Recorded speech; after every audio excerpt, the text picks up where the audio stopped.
So இது ஒரு pair of crystal chain. So இதிலே வந்து ஒரு 4-5 கிறிஸ்டல் செயின் நான் வாங்கிக்கிட்டேன்.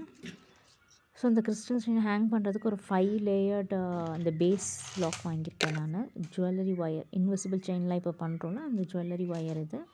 ஸோ இப்போ வந்து நீங்கள் ஒரு ஒரு கிறிஸ்டலையும் கட் பண்ணிவிட்டு, இப்போ இந்த ஒயரில் வந்து உங்கள் நெக்கு லென்த் எவ்வளோ வேணுமோ அதுக்கேற்ற மாதிரி லேயர் லேயராக நீங்கள் மெஷர் பண்ணி கட் பண்ணிவிட்டு, அதுக்கப்புறம் நீங்கள் இப்போ பீட்ஸை வந்து இதில் இன்சர்ட் பண்ணுங்கள். ஸோ எக்ஸ்ட்ராவே நீங்கள் கட் பண்ணுங்கள். ஸோ நான் இந்த கிறிஸ்டல் பீட்ஸ் ஃபுல்லாக வந்து இந்த ஒயரில் இன்சர்ட் பண்ணிடுறேன்.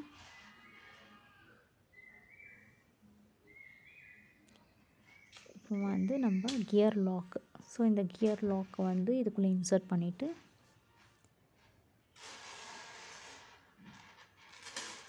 அப்புறம் இந்த பேஸையும் நம்ம இன்சர்ட் பண்ணுறோம். அது வழியாக எடுத்து திருப்பி அந்த கியர் லாக் வழியாகவே நம்ம உள்ளே விட்டுறோம். நம்ம உள்ளே விட்டுட்டு அந்த கியர் லாக் ஒரு ப்ரெஸ் பண்ணிட்டு அது லாக் ஆகிடும், நகராது.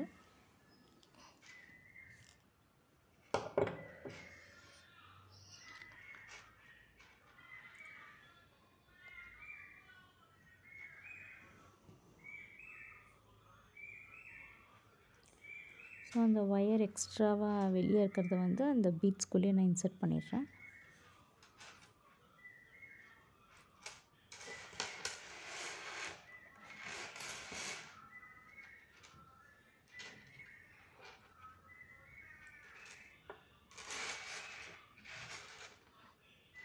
ஸோ இதே மாதிரி நம்ம அந்த சைடும் வந்து கியர் லாக் போட்டுட்டு, அது பேஸ் லாக் போட்டுட்டு, திருப்பியும் வந்து நம்ம கியரை லாக் பண்ணிவிட்டு, எக்ஸ்ட்ரா வரதை வந்து நம்ம அந்த பேர்ல்ஸ்குள்ளே வந்து பீட்ஸ்குள்ளேயே வந்து நம்ம இன்சர்ட் பண்ணிடலாம்.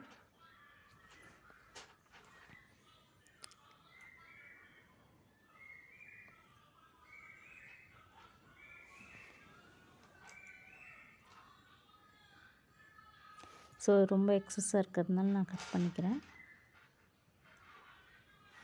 ஸோ இப்போ கியர் லாக்கில் இன்சர்ட் பண்ணிவிட்டு அப்படியே பீட்ஸ்குள்ளே இன்சர்ட் பண்ணுறேன்.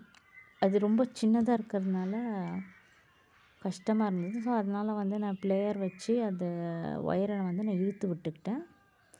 இது வந்து உங்களுக்கு ஈஸியாக இருக்கும்.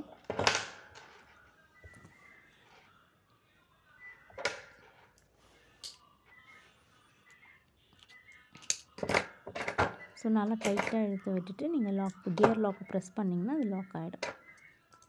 அப்புறம் இந்த எக்ஸஸ் ஒயரை வந்து நம்ம கட் பண்ணி எடுத்துடலாம்.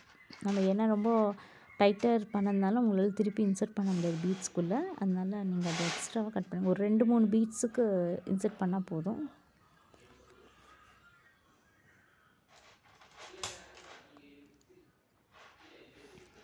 ஸோ இப்போ வந்து ஒரு லேயர் ஃபுல்லாக முடிச்சாச்சு. இதே மாதிரி மீதி இருக்க 4 லேயருமே நீங்கள் கம்ப்ளீட் பண்ணிடணும். இது வந்து இப்போ நான் ஃபைனல் எல்லா லேயரும் கம்ப்ளீட் பண்ணிட்டு இது ஃபைனலாக வந்து நான் இன்சர்ட் பண்ணுறேன் பீட்ஸ். இதே மாதிரி ஃபைனலாக நம்ம ப்ரீவியஸாக எப்படி பண்ணோம், கியர் லாக் போட்டுட்டு ப்ரெஸ் பண்ணிவிட்டு இது பண்ணுறோம்ல, அதே மாதிரி வந்து நம்ம இந்த ஃபுல் பீட்ஸையும் வந்து நம்ம ஃபினிஷ் பண்ணுறோம்.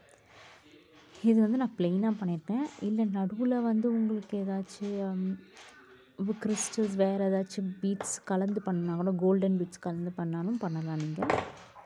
இல்லை பெண்டன்ட்டு நீங்கள் கீழே வைக்கணுன்னாலும் வைக்கலாம். இதுதான் பேஸு. இதுக்கு நடுவில் நீங்கள் எந்த மாடுலேஷனில் வேணாலும் இந்த செயினை வந்து டிசைன் பண்ணலாம்.